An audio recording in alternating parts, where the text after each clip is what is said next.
புதுச்சேரியின் முதலமைச்சராக என்.ஆர். ரங்கசாமி மீண்டும் பதவியேற்றுக் கொண்டார். புதுச்சேரி சட்டமன்ற தேர்தலில் என்.ஆர். காங்கிரஸ் பாஜக இணைந்த தேசிய ஜனநாயக கூட்டணி வெற்றி பெற்றது. இந்த நிலையில் புதுச்சேரியில் புதிய அரசு பதவியேற்கும் விழா நேற்று நடைபெற்றது. இதில் புதுச்சேரியின் 16வது முதலமைச்சராக என்.ஆர். ரங்கசாமி பதவியேற்றுக் கொண்டார்.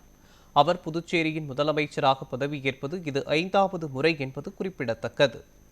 முதலமைச்சர் ரங்கசாமியை தொடர்ந்து பாஜகவின் நமச்சிவாயம் மற்றும் என்.ஆர். காங்கிரஸ் கட்சியின் மல்லாடி கிருஷ்ணராவ் ஆகியோர் அமைச்சர்களாக பதவியேற்றுக் கொண்டனர்.